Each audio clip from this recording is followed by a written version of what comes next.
Alors raconte, bientôt la fin de saison, et nous recevons Patrice Guin. Patrice Guin, bonsoir. Bonsoir, bonsoir à toutes et tous.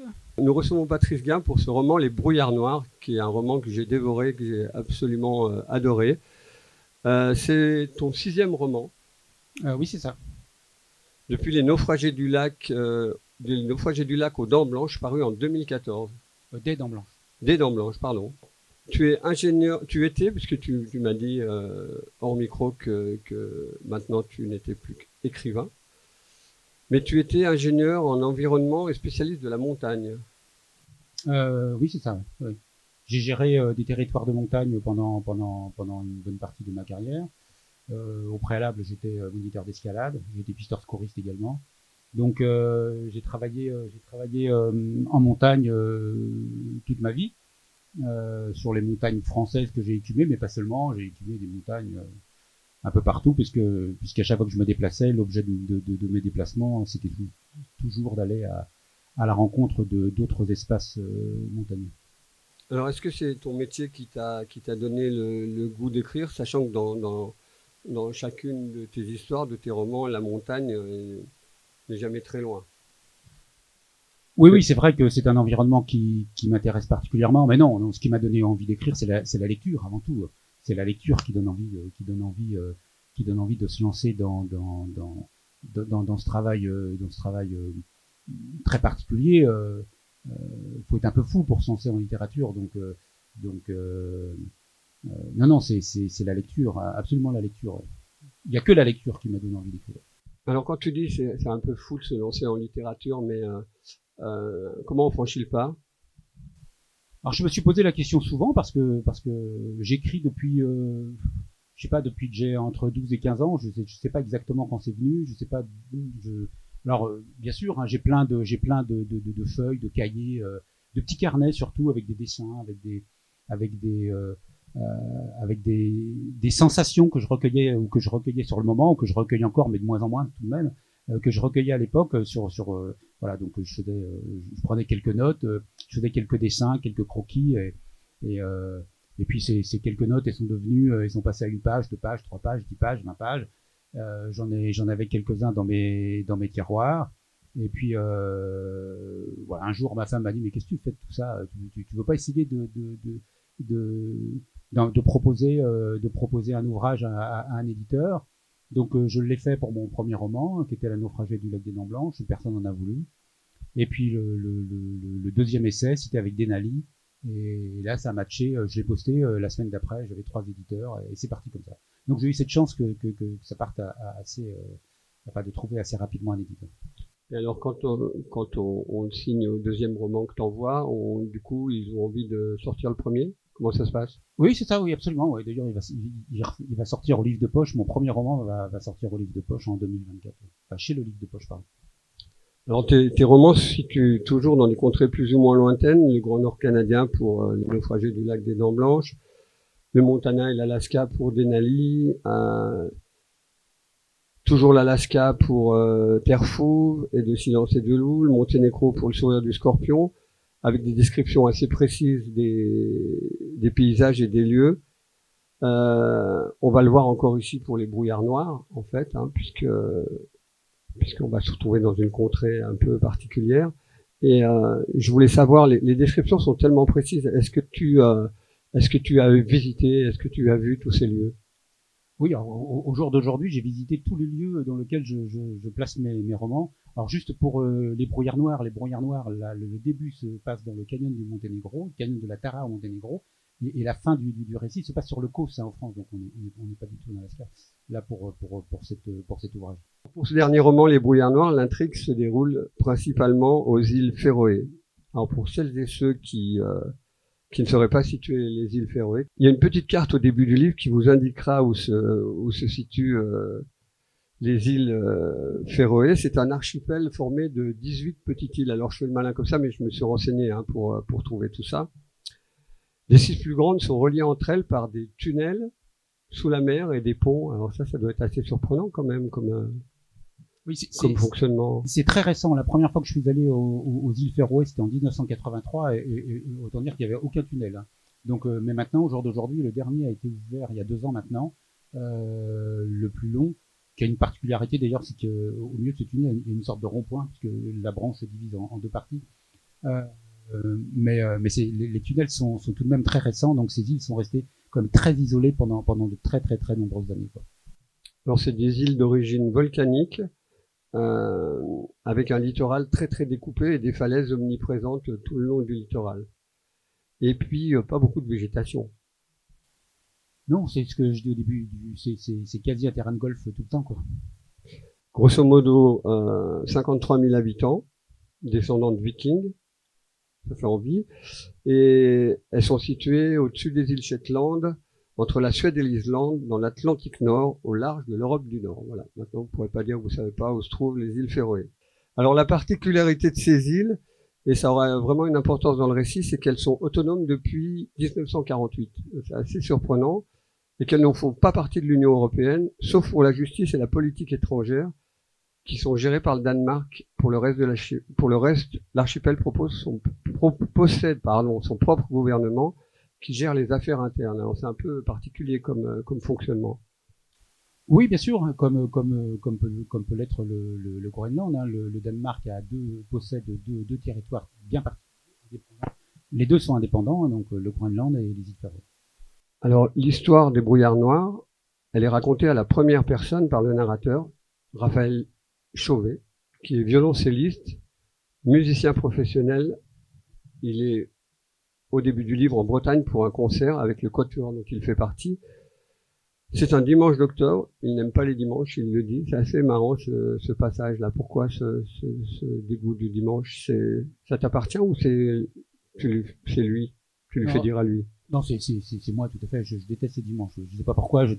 Ce que je lui fais dire, c'est ce que je pense moi. Mais bon, il y a que moi dans. Mais parfois, quand on est auteur, bien sûr, on écrit avec nos propres ressentis. Mais oui, de fait, je n'aime guère les dimanches. Dans tous ces romans, avant de revenir sur les brouillards noirs, dans tous ces romans, il y a forcément une part de toi, puisque c'est des paysages et des pays que tu as traversés, que tu as rencontrés, des montagnes que tu as peut-être gravies. Et est-ce que dans chaque roman, en dehors du paysage ou des lieux qu'on a traversés, est-ce qu'on y met forcément de soi dedans? De manière très égoïste, quand j'écris pour me faire plaisir, j'écris pour passer un bon moment. Donc si je venais à parler de moi-même, bon, ce serait quand même assez emmerdant. Puis je sais qu'il y a des auteurs qui sont beaucoup plus doués que moi pour le faire. Donc non, je leur laisse là. Non, je cherche moi à faire quelque chose qui d'assez cinématographique. Donc je me raconte une histoire à moi-même, tout bêtement, quoi. Donc j'écris des livres que j'aimerais lire, c'est aussi bête que ça, quoi. Donc je mets assez peu de moi dans mes romans. Alors là, c'était une petite anecdote parce que effectivement, depuis que je suis tout gamin, j'aime pas les dimanches. Alors j'essaye parfois de savoir pourquoi, c'est ce que j'essaye de faire ici, et c'est ce que je fais dire à mon personnage, mais ça s'arrête là. Tu n'es pas violoncelliste. Et je ne suis pas violoncelliste non plus. Non, j'ai aucun. Non, je ne saurais même pas par quelle boule l'empoigner, donc faut être très franc. Il y a un sens, c'est vrai. Alors avant le concert, avant d'attaquer son concert, il reçoit un appel sur son portable de son ex, Nathalie, dont il est divorcé depuis plus de 10 ans. Et elle avait attendu d'obtenir la garde de sa fille Maude suite à une campagne de dénigrement où elle l'avait fait passer pour alcoolique et irresponsable avant de disparaître sans laisser d'adresse, laissant sans nouvelles de sa fille. On fabrique son personnage comme ça, on lui invente une histoire avant de le mettre dans le... Alors, je l'ai dit déjà, enfin je le dis souvent, c'est que j'ai en fait assez peu d'imagination. Donc je me sers souvent des faits divers, je me sers de bribes de choses que je lis à droite à gauche dans les journaux, et puis je les recasse dans mes textes, dans mes romans, enfin en tout cas pour les choses marquantes. Et c'est le cas là. En l'occurrence, je ne connaissais pas ce syndrome d'aliénation parentale, donc j'ai fait connaissance de ce syndrome et puis je l'ai inséré dans mon texte de manière à donner, en tout cas à mieux expliciter l'état d'esprit de mon personnage, quoi. Il faut vraiment être, en tout cas j'essaye toujours d'être d'être assez précis quant à la psychologie de mes personnages. Donc je me sers de tous les outils qui sont autour de moi et encore une fois là, en l'occurrence ce syndrome et les faits divers m'aident beaucoup pour façonner mes personnages, hein, pour façonner les familles avec leur ambivalence, leur côté sombre et leur côté blanc. Alors, suite à ce divorce, Raphaël n'a plus une grande estime de lui, en fait. Hein.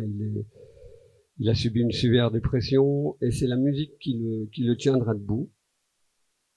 Il va chercher sa fille pendant des mois en vain, mais il n'aura plus de nouvelles de sa fille, plus rien. Sa femme ne donnera plus de nouvelles. Et c'est justement sa fille qui est la cause de l'appel de son ex bien des années après. Parce que Maud, sa fille, donc, a disparu aux îles Féroé. Donc c'est pratique, lui il est en Bretagne. Hein. Donc sa fille a disparu aux îles Féroé, où elle était en vacances, soi-disant avec son petit ami. Ils se seraient séparés quelques jours avant leur retour. Le petit ami est revenu, mais elle non. Et sa mère n'arrive pas à la joindre. La police, l'ambassade de France, personne ne bouge, pas de recherche dans les médias. T'as déjà été confronté ou tu connais des gens qui ont été confrontés à la recherche d'un parent proche, d'un enfant, d'un parent? Non, pas d'un enfant, non. De proches, oui, en montagne. J'ai vécu plusieurs cas de disparition en montagne, enfin, pour mon expérience personnelle, qui sont tous soldés par des décès, hein, en tout cas. Mais jamais celle d'un enfant. Non, mais ceci dit, l'idée c'est quand même d'essayer de se mettre dans la peau de personnages particuliers. Je lisais tout à l'heure, je raconte pas ma vie, je raconte pas la vie de mes proches non plus. Je suis romancier, je raconte des histoires et c'est très excitant de se mettre dans la peau d'un autre personnage. Dans mon précédent roman, de Silence et de loup, la narratrice, le personnage principal était une femme. Donc je me suis mis dans la peau d'une femme pour raconter et pour faire avancer mon personnage.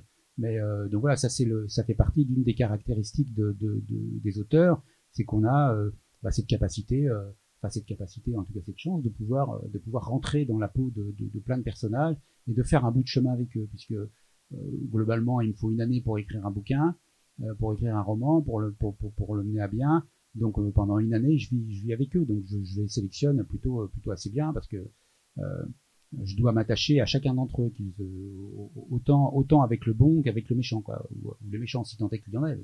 Mais bon, en l'occurrence, là, il y en a. On va voir 2-3. Enfin, dans mes romans, il y en a toujours, remarquez. Mais ces personnages, on les façonne avant de les mettre dans l'histoire, ou ils arrivent au fur et à mesure du déroulement de l'histoire et on leur invente une identité qui colle à l'histoire? Alors, l'identité, les personnages prennent de l'épaisseur au fil du texte. Mais je sais, quand je commence un roman, ce que je veux dire et là où j'ai envie d'aller. Mais c'est tout ce que je sais. Donc, mais c'est déjà pas mal, parce qu'en général, si on n'a rien à dire, à mon avis, il faut mieux pas écrire, quoi. Donc, j'ai une histoire en tête que j'ai envie de raconter, mais les personnages, tout s'affine au fur et à mesure de l'écriture. Alors, Raphaël, donc, après ce coup de fil, ni une ni deux, il décide d'aller chercher sa fille aux îles Féroé. Sa fille qu'il n'a pas revue depuis plus de 10 ans, donc qui était à peine adolescente quand la dernière fois qu'il l'a vue, quand sa mère est partie avec elle. Il embarque avec son violoncelle. Ça m'a fait sourire parce que ce violoncelle va avoir un rôle dans son voyage. Oui, il y a des gens qui sont très attachés à leurs chiens, à leurs animaux. Lui, son truc, c'est son doudou, c'est son violoncelle, quoi. C'est son instrument de travail, mais c'est aussi son doudou quelque part. C'est-à-dire qu'il se sent nu, quoi. Il se sent très très esselé sans cet instrument. Et puis ça me plaisait de voir ce type se balader dans les îles Féroé avec un instrument aussi peu pesant, mais aussi volumineux qu'un violoncelle, quoi. C'est un Mirecourt, son violoncelle. Alors pour ceux qui connaissent, je sais pas, mais un Mirecourt, ça doit être une marque importante, un peu comme Stradivarius, ou moins. Oui, non, c'est pas du tout un Stradivarius. Mirecourt, c'est une petite ville des Vosges, dans lesquelles il y a quasiment que des luthiers. et ils se sont fait une réputation de fabricants de violons, et donc ce sont pas les plus chers du marché, les Mirecourt, mais ce sont que des violons ou des violoncelles donc de luthiers, et donc des instruments fabriqués à l'unité par des artisans. Donc ce sont de très bons luthiers, et qui font également des répliques, parce que ce qui fait la différence entre un violon ancien comme un Stradivarius, puisque tu évoquais Stradivarius. C'est les plus connus, quoi. C'est les plus connus. C'est à la fois la qualité de la fabrication, bien sûr, mais il est fort probable que ce qui prévaut le plus, c'est la qualité de fabrication, et deux, le fait que le bois soit très sec, quoi. Donc c'est ce qui fait qu'il sonne bien. Mais les artisans luthiers sont capables de faire des reproductions, en tout cas de s'approcher au plus près de ces violons d'exception, et à défaut de ça, d'être en capacité de créer leurs propres instruments, qui sont joués par les plus grands maintenant. Il le dit dans le livre qu'il lui arrive même de lui parler à son violoncelle. C'est vraiment ce qui l'a tenu debout, la musique, ce qu'il a remis sur les rails, en fait, de sa vie, qui va qu'à un cas jusqu'à ce coup de fil. Bien sûr, et puis on comprend, il y a un passage un passage clé pour lui dans ce roman, où il raconte le décès de sa mère, alors qu'il faisait ses gammes que ses parents l'obligeaient à faire, alors qu'ils étaient donc sur la côte, au bord de la mer, et que sa sœur était à la plage. Lui, il faisait ses gammes avant d'avoir le droit d'aller à la plage. Et donc il y a un drame à ce moment. Bon, je veux pas raconter le texte, mais bien sûr, voilà. Donc le violon prend de l'importance pour lui, et a une importance particulière pour lui, mais pas seulement parce qu'il en joue, c'est parce qu'il a fait partie intégrante de sa vie, et notamment très probablement il lui a permis de sauver ou de passer ou de tenir le coup dans les plus mauvais moments. Alors, arrivé sur l'archipel, il va aller rencontrer la consul de France, qui est loin de lui témoigner de l'empathie, c'est le moins qu'on puisse dire. Hein. Le consulat est dans sa propre maison. On a du mal en lisant le roman, on va commencer à découvrir le paysage vraiment, parce que c'est très bien décrit, mais le consulat de France est dans la propre maison de la consul, quoi. C'est assez surprenant, comme il n'y a pas de consulat, en fait. Oui, bah c'est tout petit, donc c'est vraiment à titre quasi honorifique, puisque le consulat effectivement est basé au Danemark, à Copenhague, en ce qui concerne les îles Féroé. Donc la mission et le rôle du consulat de France aux îles Féroé, bon, se résume à le taux de criminalité est un des plus bas d'Europe, peut-être même un des plus bas du monde d'ailleurs. Donc se balader là-bas, c'est un peu comme se balader à Saint-Pierre-et-Miquelon, quoi. J'ai eu la chance d'aller sur ces deux territoires. Bon, quand on se balade la nuit, le moins qu'on puisse dire, c'est qu'on ne craint pas, on craint rien, quoi. Voilà, faut être très franc. Enfin, pas pour lui. Pardon ? Pas pour lui. Alors, pas pour l'histoire que je raconte, bien sûr, et pas pour le moment que je raconte. Voilà. Mais ce sont des territoires qui sont habituellement très calmes. Alors, quand il va rencontrer cette consul, il va vite comprendre les raisons pour lesquelles sa fille a disparu, et c'est pas forcément celle d'une rupture avec son petit copain qui est parti avant elle, etc. En fait, elle est militante de Ocean Keepers, qui est une association un peu, alors je connaissais pas, mais c'est un peu similaire à Sea Shepherd ou peut-être un peu Greenpeace aussi. Oui, en tout cas, c'est une organisation dans l'ouvrage que je veux international, donc une ONG. Qui pourrait être le pendant de Sea Shepherd. Enfin, pour être très franc, c'est à Sea Shepherd que je pensais quand j'ai écrit le roman, mais je voulais juste pas, pour des raisons évidentes de droit ou de je ne sais trop quoi. Donc, il faut mieux éviter de citer certaines, voilà, de rentrer dans le concret. Donc, je reste dans un roman. Je pensais d'ailleurs avoir inventé. Non, ça existe, Ocean oui, Keeper. bien sûr. Mais je pensais avoir inventé ce nom, Ocean Keeper, jusqu'à m'apercevoir que effectivement, enfin c'est par Albin Michel que j'ai su, c'est que il y avait des cartables Ocean Keeper. C'est un nom très générique maintenant qui a été voilà, donc qui correspond à pas mal d'autres choses. Il y a une organisation qui est chargée de nettoyer les plages d'une île les plages d'Ibiza, voilà, pardon, qui s'appelle Ocean Keeper. Et il y a eu des problèmes de droit suite à cette découverte? Non, pas du tout, parce que du coup, il n'y a rien d'arrêté, donc il n'y a pas de souci. Alors, cette ONG est là avec ses militants pour essayer d'empêcher le bon déroulement d'un Grindadrap. Comment on prononce ça Comme ça, Grindadrap. Grindadrap. Alors, Grindadrap, c'est une pratique ancestrale qui consiste à massacrer des globicéphales. Donc, c'est les baleines, les dauphins, surtout des baleines à bosse, et par centaines. Voilà. C'est une pratique ancestrale qui, au départ, il y a très longtemps, leur servait à manger quasiment toute l'année. Et puis maintenant, ils ne mangent même plus, ce poisson qui massacre. Oui, voilà, donc ce ne sont pas des baleines à bosse, mais des baleines pilotes. Hein. Donc la baleine pilote est un delphinide, donc c'est un animal de la famille des dauphins. C'est quand même assez grand, hein, ça fait 12 mètres de long. Hein. Donc, alors effectivement, c'est une pratique qui a toujours cours au jour d'aujourd'hui. Dans les derniers Grindadra, en juillet dernier, ils étaient tués dans un seul Grindadra 1300 baleines et globicéphales dans une seule chasse. Donc les animaux sont poussés dans les fjords, dans un fjord, ils sont acculés au fond d'un fjord, et une fois qu'ils sont au fond du fjord, eh bien c'est la curée. Alors il faut savoir que le gouvernement féroïen a mis en place une stratégie qui est quand même assez terrible. C'est-à-dire que les gens qui circulent, les navigateurs qui circulent autour des Féroé, sont obligés, sous peine d'amende, de désigner et d'indiquer la position géographique des bancs de globicéphales, de baleines pilotes qu'ils croisent. C'est-à-dire que même le Norandra, le bateau de la Smearing Line, qui en l'occurrence est une société féroïenne, et qui circule, donc quand on y va, moi j'y suis allé en voiture, bien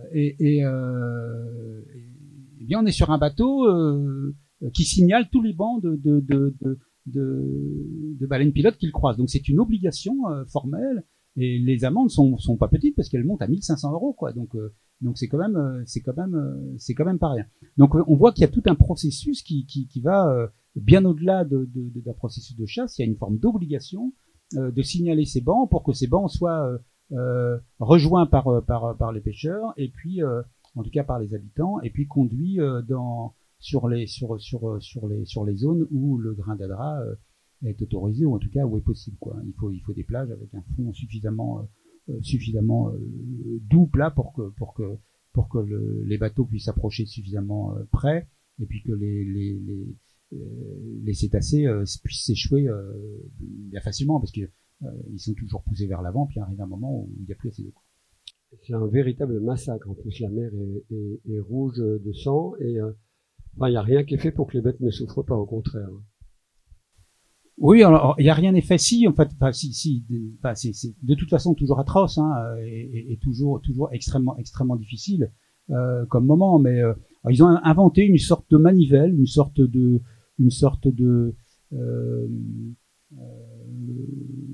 chignol, comme avaient les menuisiers dans le temps, ça s'appelait un vilebrequin, pour que l'on puisse l'enfoncer et puis perforer donc rapidement le rachis. Mais bon, très franchement, je vois pas en quoi c'est moins douloureux, et encore faut-il bien cerner la zone, etc. Et puis encore faudrait-il que ça soit utilisé. Non, ils utilisent principalement leur Gundadur. Là, c'est un couteau traditionnel de chasse à la baleine, et on est là très clairement dans la perpétuation d'une tradition. Et en plus, cette tradition, comme souvent, elle est complètement gratuite, puisque ils ne mangent même plus ces poissons qu'ils massacrent. Voilà, on est maintenant comme pas mal de traditions sur cette planète, mais l'Europe n'échappe pas à cela. Effectivement, les cétacés sont très chargés en métaux lourds, en PCB et en mercure, donc la viande n'est plus utilisable. Ce que je dis dans le texte là, où une des femmes dit mon enfant a 12 ans, il aura toujours 12 ans, parce que c'est vrai. Les enfants, et notamment l'hôpital de Tórshavn a mené des campagnes sur les enfants, et les enfants ont notamment un taux de mercure qui est très élevé. Alors, vous savez ce que procure le taux de mercure? Eh bien, c'est un handicap mental, et les enfants, bien, cessent intellectuellement de se développer. Alors, cette chasse était indispensable à la survie dans ces îles il y il y a bien avant l'avènement de tout ce que l'on connaît au jour d'aujourd'hui, puisque on trouve aux îles Féroé tout ce que l'on peut trouver chez nous actuellement, mais ça n'a pas toujours été le cas. Donc ils chassaient et ça se comprend fort bien. Sauf que bien quand ils chassaient dans le temps, ils chassaient avec des barques à voile ou des barques à la rame, donc ils amassaient, en tout cas ils arrivaient c'était une technique de chasse, de pêche, de chasse. Je pense que ça s'accorde mieux avec la chasse qu'avec la pêche, tout à fait respectable, comme on a su le faire, comme ont su le faire les chasseurs-cueilleurs, et comme ont su le faire les humains pour survivre. Et puis l'homme n'est qu'une composante de la nature, donc c'est aussi un prédateur, mais il y a d'autres prédateurs sur cette planète, mais on en fait partie. D'ailleurs, nous sommes le plus gros prédateur au jour d'aujourd'hui de cette planète. Enfin, on a même cette forte capacité, c'est qu'on est en capacité de s'auto-prédater, ce que ne fait aucun autre animal de la planète. Aucun autre animal ne s'auto-prédate. Ben, nous, on est très fort pour faire ça. Bon, pour revenir plus directement au Granada, ceux qui se concevaient avant la venue du modernisme et de d'autres moyens de subsistance, et aujourd'hui ne correspond plus à rien. Il n'y a plus aucune logique à faire cela, si ce n'est de perpétuer ou d'être dans une recherche identitaire. Qu'est-ce qu'ils font après de toute cette viande, ces animaux? Ils en distribuent tout de même. Il y a toujours des gens qui continuent à en manger. On peut en manger en petite quantité. On trouve des restos à Torshov qui en vendent. Hein. Alors c'est toujours de sécher. On vend quelques lamelles, mais plus personne ne se risque à en manger en grande quantité parce qu'ils savent très bien les risques qu'ils encourent. Donc une partie sont ramenés au large et puis sont laissés. Ils sont ramenés au large, voilà, tout simplement. Voilà, donc c'est un immense gâchis. C'est le passage difficile du livre. C'est un immense gâchis, quoi. Faut dire ce qu'il y a. C'est juste un immense gâchis, quoi. On voit quelquefois des images dans les journaux télévisés quand ils pratiquent ce genre de massacre, parce que c'est un massacre, c'est même plus une pratique c'est une pratique ancestrale, mais c'est avant tout un massacre maintenant, quoi. Alors, chez cette consul, justement, il va rencontrer aussi le mari de la consul, donc qui s'appelle, alors je vais le prononcer à la française, puisque les noms norvégiens ont Atle Johansen, homme d'affaires et qui est aussi le dirigeant des Grindadraps.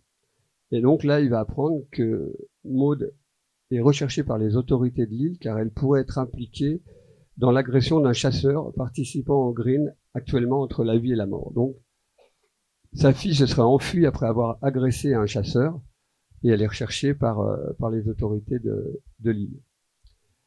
Et Raphaël va vite se heurter à l'hostilité de tous les habitants de ces îles, qui sont pour lui en tout cas aussi peu avenants que le climat. Vent, pluie, froid, neige et ces fameux brouillards noirs qui donnent les titres au roman. Alors, il y a des légendes qui se rapportent à ces nuages noirs, mais avant que vous nous en parliez, que tu nous en parles, pardon, c'est vrai que la description que tu fais des îles Féroé, t'as pas envie d'y aller en vacances tout de suite. Oui, c'est vrai. Alors, je ferai juste une petite pondération, c'est que Raphaël y croise des gens. Oui. Tous les gens qu'il croise sont des gens qui sont en rapport avec le grain de drap. Oui, bien sûr. C'est vrai qu'il y a 80% de la population qui est favorable au grain de drap. Il en reste 20% et puis dans les 80% qui sont favorables, il y a ceux qui disent être favorables et qui potentiellement, n'ont peut-être rien contre sans être de ardents chasseurs, s'entend. Donc, je ne veux pas dépeindre, et je ne cherche en aucun cas à dépeindre une population féroïenne qui soit barbare. C'est pas du tout mon propos. Les gens que croise Raphaël, ils sont en lien avec ils sont tous en lien avec le grain de drap. Donc, bien évidemment, eux, ils défendent leurs intérêts, et ceux-là, ils sont pour le coup vraiment peu avenants, c'est vrai. Et lui, ce qui retiendra de ces îles, malheureusement, c'est ce climat difficile. Puis c'est l'hostilité de tous les gens qu'il va rencontrer, à part quelques-uns, notamment des gens des militants d'Ocean Keepers, mais ça va être un chemin de croix pour lui, ça va être très dur. Et alors, avant qu'on aille plus loin, j'aimerais que tu nous parles un peu de ces fameux brouillards noirs, justement, qui donnent le titre au roman. C'est une particularité de ces îles, qui sont isolées au milieu de l'Atlantique Nord. On les retrouve on les retrouve. Alors moi, je connais d'autres îles. Je le disais tout à l'heure, c'est Saint-Pierre-et-Miquelon. Donc on les trouve également sur Saint-Pierre-et-Miquelon. Sur l'Islande, je suis allé en Islande, mais j'en ai jamais entendu parler. Mais pour le coup, sur les Féroé, j'ai eu lors de mon deuxième voyage l'occasion de voir à quoi ça ressemblait, et ça dure assez longtemps, et c'est vraiment extrêmement stressant parce que il y a une véritable opacité, et donc on comprend qu'un certain nombre de légendes aient pu naître dans cette ambiance toute particulière. Dans des légendes vikings, tu parles des Uldofolk, ce sont des elfes qui navigueraient dans ces brouillards. Voilà, les personnages, ce sont des elfes, des personnages de la tour, les personnages de cette toundra. Hein, c'est un climat semi-arctique, donc on est vraiment dans cette connotation, dans cette configuration. Et puis on a des elfes, on a des trolls comme on peut en trouver en Norvège, et les populations ne sont pas avares d'imagination pour créer ce type de personnages, parce que c'est comme la foi, on croit en quelque chose, en tout cas on leur prête soit des choses bonnes, soit des choses malsaines. Les Uldofolk, en tout cas pour ce qui les concerne, ils alternent un petit peu entre ces deux tableaux. Ils sont ni le bien ni le mal, ils sont un peu entre les deux, quoi.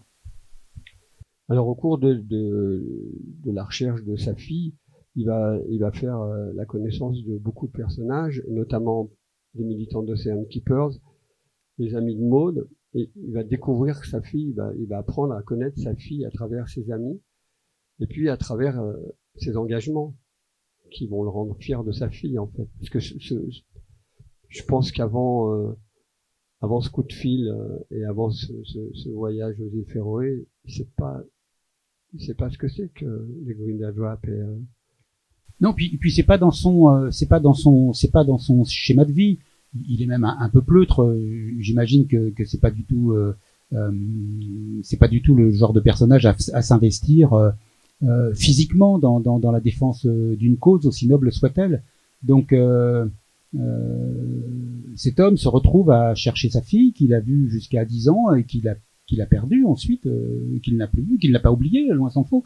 Mais il y a quand même quelque chose, il y a une relation père-fille qui est vraiment très particulière, quoi, et qui nous suit, et qui suit le personnage, qui suit le roman comme ça tout au long du fil de la narration, parce que c'est très étrange que de ne pas avoir vu sa fille pendant plusieurs années, enfin pendant 10 ans, plus de 10 ans, parce qu'elle a plus de 20 ans maintenant, et puis non seulement de la chercher, mais là de la chercher sur un territoire particulier, sans savoir ce qu'il advient d'elle. Donc pour lui, c'est un trouble immense, quoi.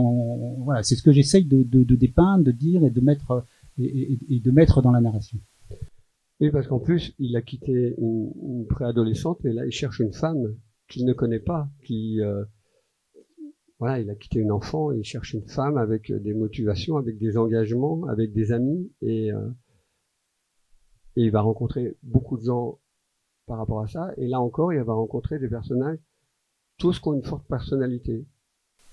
Oui, absolument, il cherche une femme, il cherche une jeune femme qui était amoureuse, il le voit quand il retrouve son sac à dos avec les croquis, qu'elle a fait de l'ami avec lequel elle a passé un moment. Alors il n'explique pas pourquoi il y a une séparation, c'est la vie, c'est ce que lui disent ses amis. Mais en tout cas, il cherche une jeune femme. C'était une adolescente, il retrouve une jeune femme très investie dans le monde dans lequel elle est. Et il rencontre aussi une jeune femme qui est amoureuse. Et encore une fois, à travers cette quête, il va avoir la chance, dans ses recherches, il va trouver une pochette étanche contenant les papiers et une carte mémoire de la caméra GoPro de sa fille. Donc c'est un choc pour lui. Il se raccroche à cette pochette parce que c'est du concret tout d'un coup. Il va pouvoir, grâce à des amis et à des militants, il va pouvoir déchiffrer un peu ce qu'il y avait sur cette GoPro, et on voit clairement que c'est pas forcément Claire qui a attaqué ce chasseur de Green, et il faut retrouver cet homme qu'on voit limite agresser sa fille, quoi. Et là démarre encore quelque chose de plus dur, parce que c'est une course contre. Il faut qu'il retrouve sa fille vivante, en fait. C'est ça qui est très important pour lui. Oui, il s'aperçoit assez rapidement que sa fille est comme les autres éco-warriors, comme les autres militants qui étaient sur cette île pour défendre le grain d'Adra. Ils sont tombés dans une forme de machination, c'est-à-dire ils se rendent compte assez vite que les militants du grain d'Adra cherchent pour leur nuire durablement, à nuire considérablement à leur réputation, donc à leur faire porter des choses inimaginables. Donc sa fille, donc elle est tombée dans sa fille fait les frais de cela, comme un autre militant, Alan, a fait les frais de cela. Ils sont tombés dans une véritable machination mise en marche, en tout cas orchestrée par les partisans de la défense de cette tradition qu'est le grain d'Adra. Alors il y a un très beau passage aussi, c'est quand la police remet les affaires qu'ils ont retrouvées de sa fille, notamment son sac de couchage dans lequel il va dormir. Et ce passage, il est assez émouvant, parce qu'il va dormir dans l'odeur de sa fille. Il le dit, ça, il dort dans l'odeur de sa fille, qui redécouvre en fait. Tout est source d'émerveillement pour lui. C'est à la fois source d'effroi, parce qu'il ne sait pas où est sa fille, et tout est une découverte, parce que effectivement, il se met dans le sac de couchage de sa fille, donc quelque part il a son odeur, il récupère cette forme de douceur qui l'amène aux heures heureuses qu'il a passées avec elle. Mais il sait que tout cela n'a plus cours au jour d'aujourd'hui. Mais il n'empêche qu'il se plonge là-dedans, qu'il se plonge dans ses affaires, avec autant avec bonheur qu'avec effroi, quoi. Tout est bonheur et tout est effroi dans son parcours. Je ne l'épargne pas beaucoup, faut bien reconnaître. Oui, il ramasse le pauvre. On n'ira pas plus loin dans le déroulement de l'histoire. La suite, vous la découvrirez vous en lisant le livre. Il en reste beaucoup. Hein. Là, je suis pas à un tiers du livre. Hein. Et alors, moi, j'ai plusieurs questions à vous poser suite à ce roman que j'ai dévoré. Qu'est-ce qui vous a incité à écrire un roman sur un tel sujet? C'est l'horreur des Green d'Adraps ou la bêtise de ceux qui les pratiquent? Ou il fallait trouver une mise en situation de Maud pour justifier le déplacement de Raphaël aux îles Féroé? Non. Enfin, dans tous mes romans, j'aborde une thématique particulière. Dans le précédent, j'étais sur le réchauffement climatique, mais qui est une thématique, le réchauffement climatique, qui me tient particulièrement à cœur, parce que j'ai fait un mémoire de DEA sur le réchauffement climatique il y a quelques années maintenant. Et donc j'ai travaillé sur cette thématique pendant plusieurs années. Sur De silence et de loup, le sourire du scorpion, là j'étais sur la guerre des Balkans, avec je racontais cette histoire est tirée d'une histoire vraie qui est celle de Milorad Momic, donc bourreau serbe lors de la dernière guerre des Balkans.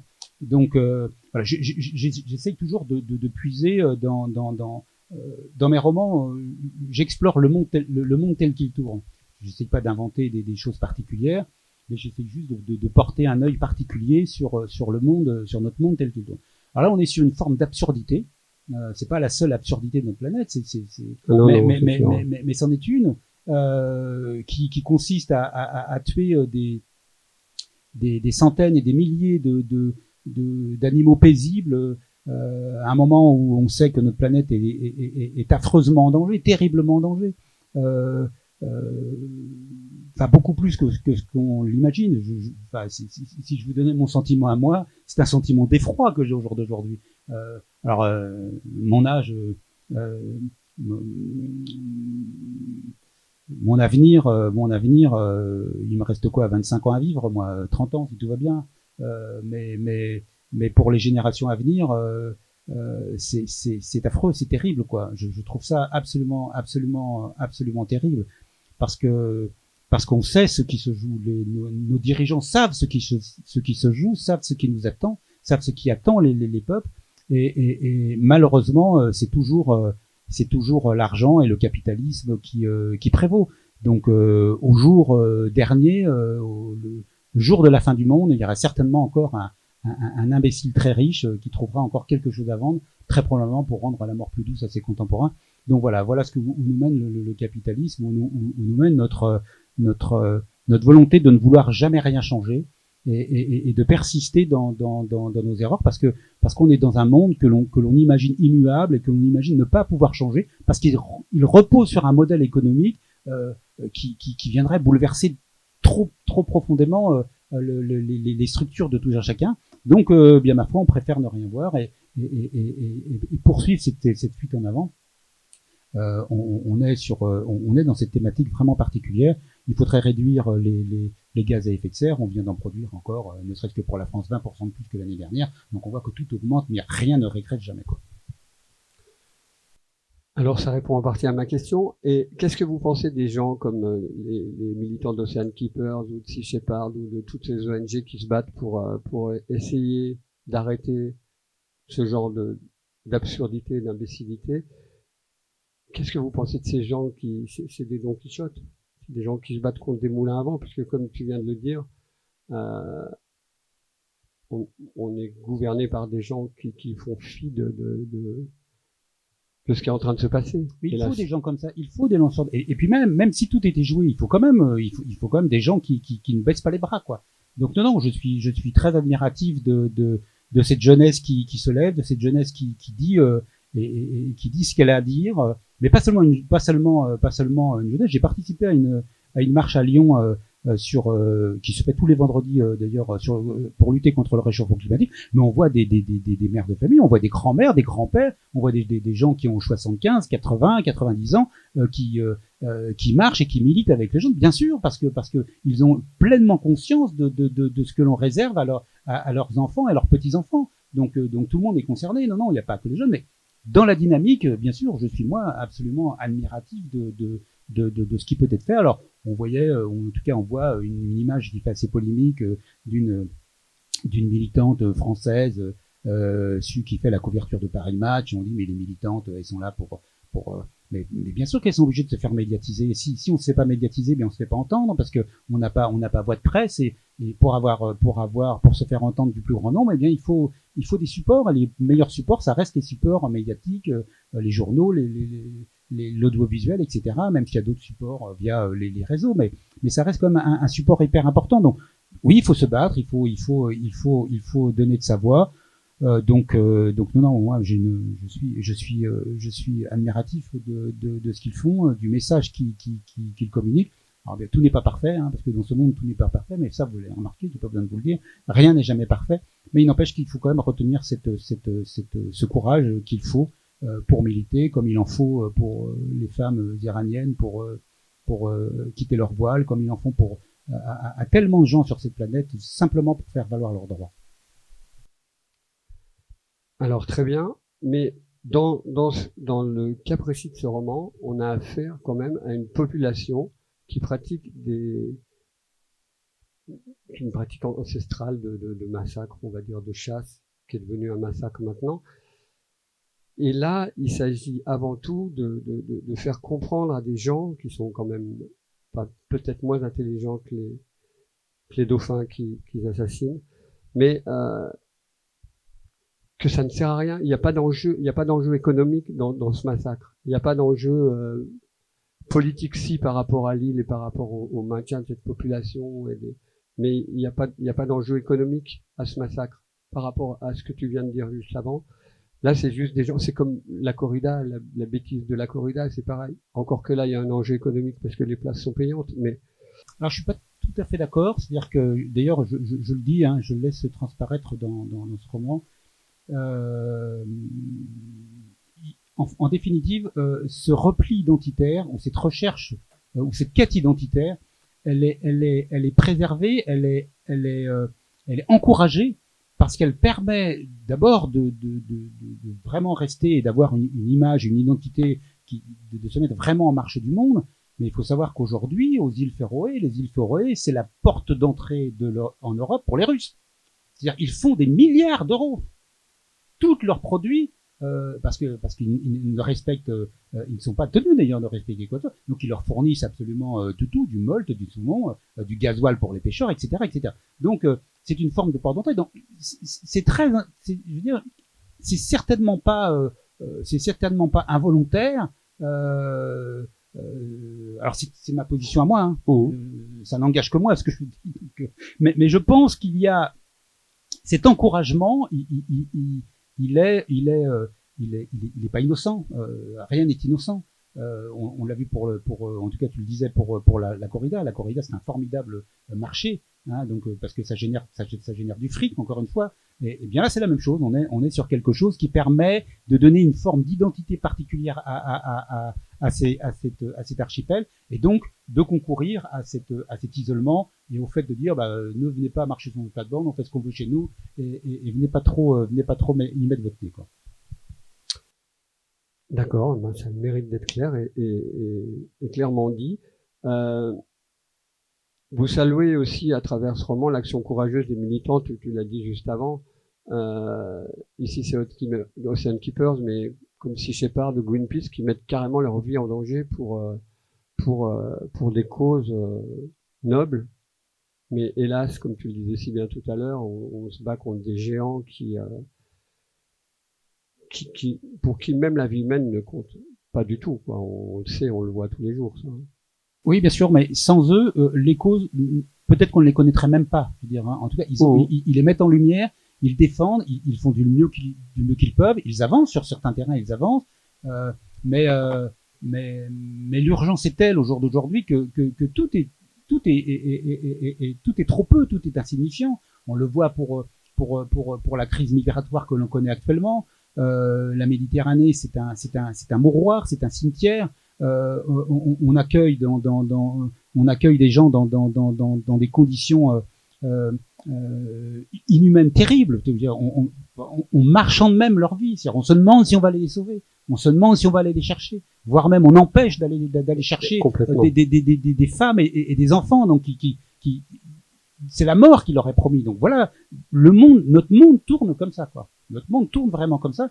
Donc, bien sûr, il y a des gens qui se battent contre ça, et on ne peut que se battre contre ça. On ne peut qu'adhérer en tant qu'humaniste à cela, bien sûr, et à s'écarter de tout pouvoir politique qui viendrait se mettre en travers de cela, parce que ce qui régit notre monde et la façon comme il tourne, c'est d'abord l'humanité. Sans humanité, rien n'existera jamais, quoi.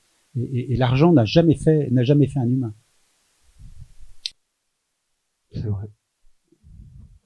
Non, mais je sais pas s'il y a quelqu'un qui est pas d'accord ici, mais je vois pas. Avant que vous posiez des questions, j'ai une dernière question, moi. Penses-tu, on reçoit beaucoup d'auteurs ici, alors c'est pas un choix volontaire de notre part, mais c'est des auteurs qui nous parlent. Et vous êtes plusieurs à dénoncer à travers des romans, tous différents les uns des autres, heureusement, mais vous êtes plusieurs à tous dénoncer la même chose, quoi. C'est-à-dire qu'on arrive au bout d'une histoire et qu'on va droit dans le mur et que tout le monde s'en fout. En tout cas, ceux qui nous dirigent, je parle pas au niveau français, lui on le sait, mais dans le monde, personne n'en a rien à foutre. On va droit dans le mur. Alors, penses-tu comme Sandrine Colette qu'on a reçue également ici, mais tu m'as déjà donné la réponse, mais je la repose quand même. Penses-tu que partout où l'homme a mis les pieds, il a détruit, saccagé, et qu'au final, quelle que soit l'issue, ça c'est ce que dit Sandrine Colette, quelle que soit l'issue, la nature reprendra ses droits et sortira vainqueur du combat contre l'homme? Oui, absolument, je suis absolument convaincu. La nature a absolument pas besoin de nous.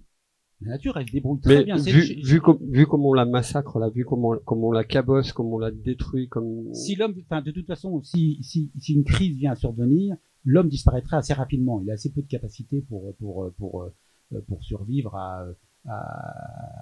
à des traumatismes. Alors, mais bon, il est somme toute assez fragile. Surtout quand on lui enlève son argent, donc il se retrouve assez démuni. Il est assez fragile. Mais la nature, elle a absolument pas besoin de nous. Elle se débrouillera très bien sans nous. Elle se débrouillait déjà très bien avant qu'on arrive, et elle se débrouillera très bien une fois que nous serons partis. Mais pour autant, l'homme, il pourrait vivre en harmonie avec la nature parfaitement. Ce serait tout à fait possible. Il suffirait juste de prendre, juste de se dire que nous faisons partie d'un tout, et que au jour d'aujourd'hui, l'homme, il veut tout s'accaparer et tout gérer. Alors, il veut gérer la nature, il veut gérer la faune. Il se dit, bah non, tiens, là on va tuer des bouquetins, là on va tuer des loups, là on va mettre des loups quand on est sur d'autres territoires. Dans le parc de Yellowstone notamment, donc on s'est aperçu que de mettre des prédateurs, ça permet aux herbivores de moins dévaster, donc et on retrouve des paysages et des forêts qui sont beaucoup plus équilibrés. Bon, de toute façon, le tout, c'est l'idée principale, c'est de vivre en équilibre, quoi. Vivre en équilibre. Alors je ne suis pas contre la chasse, je ne suis pas quelqu'un les hommes, quand ils ont faim et qu'ils chassent pour se nourrir, je vois pas de problème. Le problème, il devient quand on fait des élevages de masse sans aucun respect du vivant. C'est-à-dire que quand on élève des poulets, quand on élève des porcs, quand on élève des vaches, ou quand on les met à mort, il y a un respect derrière tout ça. On peut pas faire ça comme si c'était des pommes de terre. Voilà, il doit y avoir de l'humanité dans tout ce que l'on fait. Et quand on perd cette humanité dans tout ce que l'on fait, eh bien, on fait mal. Voilà, on fait mal. Au demeurant, on mange mal aussi d'ailleurs. Hein. Alors, dernière chose, et puis après, je vous passe la parole. À un moment, il y a un petit passage, page 141 et 142, vous lirez pour ceux qui ont acheté le livre, hein. La consommation de viande, justement, et le véganisme. Et il y a un exemple sur ces 2 pages qui est vraiment juste le passage sur le véganisme, et quand elle explique que les premiers massacres de masse, c'était pour manger, en fait. La première chaîne qui a été créée au monde, c'était pas pour monter des usines ou d'outils agricoles, hein. C'était une chaîne d'abattage qui a été créée aux États-Unis, bien sûr. Lisez ces 2 pages. Après, pour ceux qui continuent à manger de la viande, dont je fais partie, ça fait bien réfléchir. Il y a beaucoup de poésie dans mon livre. Ça ne transparaît pas beaucoup, je suis désolé ce soir, mais bon. Si, mais j'ai pas parlé de l'écriture, j'ai parlé de l'intrigue. Hein. Je me sens pas légitime pour savoir si un livre est bien écrit ou mal écrit. Je l'aime ou je l'aime pas. Celui-là, je l'ai adoré. Voilà, merci beaucoup. Voilà. Alors, c'était Patrice Guin, Les brouillards noirs. Il y a aussi de la poésie dans ce roman. Merci beaucoup.